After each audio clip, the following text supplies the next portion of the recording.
go, baby. Big win for the Habs, and it's got me feeling like my younger self. Feeling like we're in the 90s, baby. Let's get it going! The Habs make you jump, jump. Mikey make you jump, jump. Cole make you jump, jump. People make you wiggle, what? Yeah, you know what it is. Mikey's in the house, and all you other teams, take a seat. The Montreal Canadiens are tied tops in the Atlantic Division. Big comeback win last night. We got some guys back from injuries. Lineup was changed like crazy. Marty put the lines in a blender, especially the bottom two. We're going to get to all of that. Plus last night's scores as it pertains to this tight Eastern Conference playoff race. 4 games left for the Habs. It's East Coast Sports. I'm your boy Mikey, and good Wednesday morning. Still a little chilly out there on the East Coast, but it looks like we're getting some spring weather with double-digit temperatures on the horizon. And that means not only are we heating ourselves up, our hockey teams are heating up as well. Let's be honest, folks. The last 2 games haven't been the greatest for the Montreal Canadiens, all right? I know, I like to jump up all excited, but we're going to strip it down and be honest. Up until the last minute of play yesterday, the boys were just a little off. And here's what I'm going to say. Stop force-feeding Cole Caulfield, please. The man ate alone all year and put up 49 biscuits in the net. You've been force-feeding the kid, now he's bloated. Give the kid a break. Is he frustrated? Yes. Yes, Cole has looked visibly frustrated the last couple of games. Yesterday, they announced Cole Caulfield as first star, and he didn't even want to go on the ice. Really? No doubt, Cole. All you've been asked about is 50 this, 50 that, 50 this. It's like an Eminem production, and you're bringing up your new recording artist, 50 Cent. Go 50. Go 50, go 50. I know, I understand, Cole, buddy. It will happen, and if it doesn't, who the hell cares? Well, literally everybody, Mikey. Well, yeah, I guess you're right. Cole, get it done, baby. Don't worry, still 2 off the Rocket Richard trophy.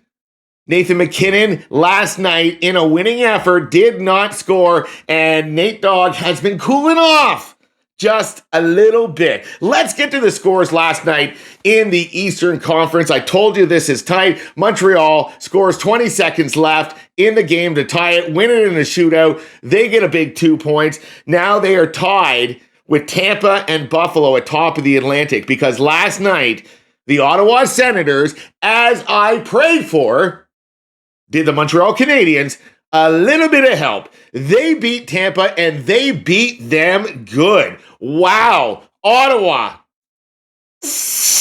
They are hot. Brady Tkachuk with 4 apples in the game yesterday. Timmy Stützle, he had a little cold streak for a while. Looks like he's back. Scored a couple of big goals yesterday for the Ottawa Senators, and they are in the last wild card spots, boys.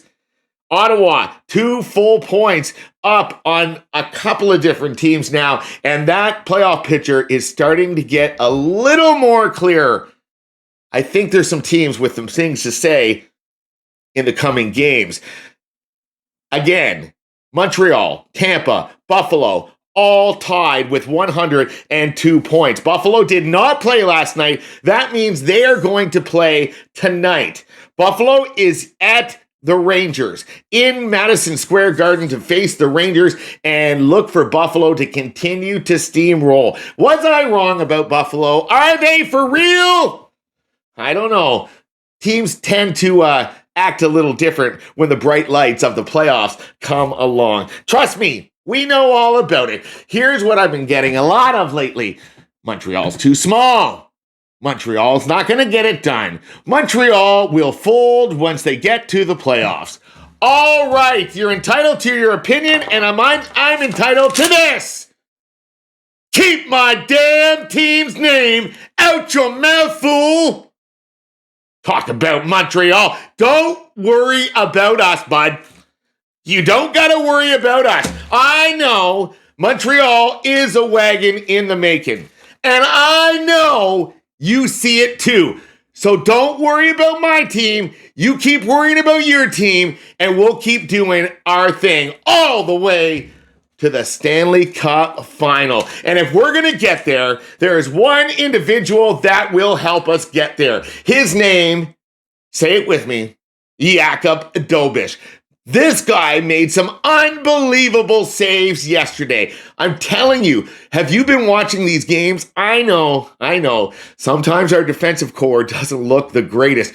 We play a rush system. We're always in the rush, i.e. Lane Hutson taking it behind the net with 20 seconds left to set up that beauty to Nick Suzuki. Lane Hutson, let's just put that number 48 in the rafters already. This kid is a stud, and he keeps getting it done further and further and further away from all those critics around his draft year. Okay, one guy I got to talk about.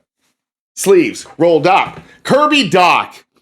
Boy, Kirby, I really love the trade when you came to Montreal, but my friend, you have absolutely no luck.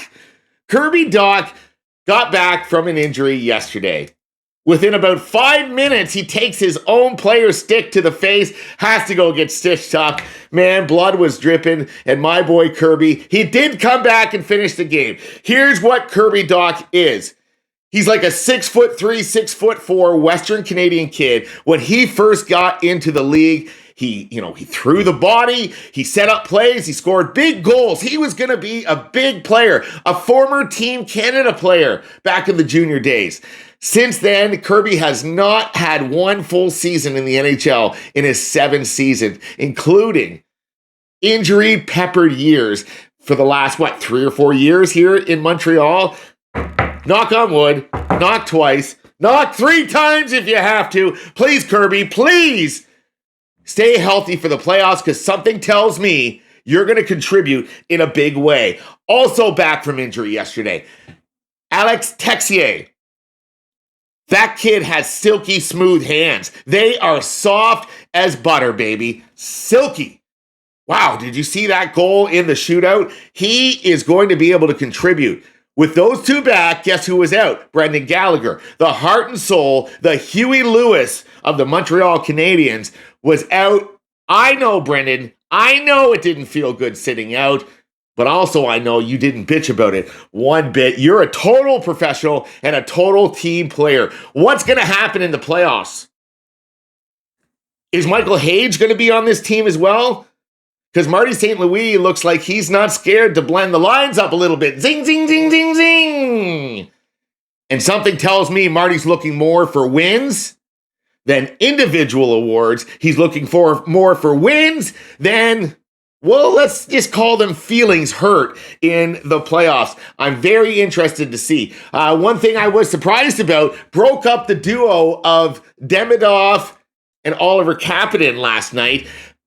Kind of a sexy little line up the front there. New hook in the middle of Texier and Demidov. And Demidov, he did hit the score sheet. Number 93, my boy. And I predict big things coming for him for the playoffs, baby. And playoffs, we are coming. Playoffs will start next Saturday. Where will the first game be? Bell Center or somewhere else? We don't know. It is that close, and it's going to come down to the wire. One game that's going to have a lot of implications is this Thursday at the Bell Center versus the Tampa Bay Lightning. Yes, Tampa Bay is in town. It's a clash of the Atlantic Division leaders, Montreal and Tampa Bay, and boy, she is going to be a wild one. Also coming up on Thursday, you're going to have Buffalo in action against Columbus, Pittsburgh and New Jersey, Florida and Ottawa, Philly and Detroit. All those teams that are fighting for that playoff spot are going to be in action. All right. That's another one in the books. What do we want to do? Habs going to make you jump. Yes, sir, we are jumping. 4 games left until the playoffs. And let's go. One time for your boys. We're going to switch it up with a little ole, ole. ole, ole, ole, yeah!